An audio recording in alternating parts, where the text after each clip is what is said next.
Food going bad, cooks using their bare hands. We found a lot of troublesome behavior in central Indiana's restaurants, so we checked up on them to see what they're doing right now to keep you safe the next time you eat out. Our first stop is right downtown, Fogo de Chão, one of the city's busiest restaurants. There's nothing to hide. The executive chef had 4 critical violations to answer to. Can you show us some of these, that the hot water is working in that? The restaurant's last inspection turned up mashed potatoes 10 degrees below the safe-to-eat level, plus no hot water in the kitchen hand sink, and food handlers wearing watches and bracelets while they made your food. The bracelet was stripped from the dishwasher. No more jewelry here. He told us he's addressed the problem, and that broken hot water was in this sink. This one was the one when they came was wrong. It's fixed, and the staff used another sink in the meantime. As for the unsafe mashed potatoes, 140. they were the right temperature on our visit. Anyone is more than welcome to come anytime and visit our kitchen. We are more than happy to show them with no problem. We don't have anything to hide. It looks like they did have something to hide at this Golden Corral on State Road 37 in Noblesville, though. I'm with Fox 59, and I wanted to talk to you about your recent health inspection. This manager refused to talk to us about the restaurant's 13 violations, including one of the grossest we've ever heard. In the container that raw chicken is rinsed in, the water is bloody, has a temperature of 57 degrees, and chicken pieces are floating in it. Our next stop has become a regular on Dirty Dining, the Ruby Tuesday on 96th Street, where in February we saw the new policy on using gloves to grab your cheese, your other product. Yet the very day after that report aired, inspectors slapped a $300 fine on the restaurant for a food handler preparing tacos with bare hands. My concern was that the day after our last report aired, you guys were fined.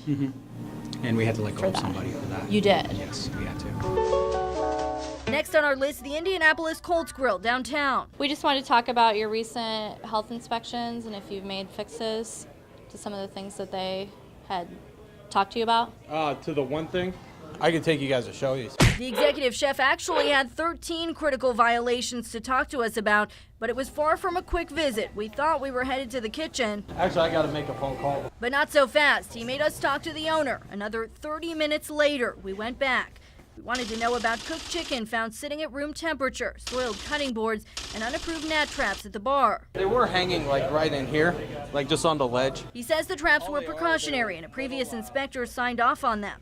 The cooked chicken sitting out in the kitchen, he says that was supposed to be thrown out, along with other dirty dishes left here to cool off. So those right there are waiting to be washed? Yeah, they're waiting. As for the cutting board, the chef says it's cleaned daily, but does get some wear and tear. Every time you cut, you can see right there, I got new ridges. Our final stop this time, El Dorado Mexican Grill in the heart of Fountain Square. This was from an illness complaint that someone got sick. The owner here was docked for 4 critical violations after a customer got sick and called the health department. He didn't believe that. They don't follow the rules for the coupons. Sometimes they get mad, they call the health department. But on our trip, we caught violations in action. Check out these cell phones sitting right next to taco shells. And when I asked about gloves, what do you guys do for gloves back here? We use the gloves. Yeah. Yeah. I'm gonna go get downstairs, but we got the gloves in here. he had to leave the kitchen to get them. Plus, watch this. He showed us the temperature in the ground beef. At 165. Then put the same thermometer into this cheese without washing it. We just watched you put it in there, Yeah, because and then you put it in the cheese. Does that worry you? when the food is cooked already, nobody gonna get it sick. He did get through a re-inspection after that customer complained, but we'll be checking back, letting owners like this know we're watching to keep you safe. If you've seen suspicious behavior at a restaurant, whether you ate there or even worked there, let us know and we'll check it out. Go to fox59.com and look for the Dirty Dining story. Reporting in the studio, Jill Glavin, Fox 59 News.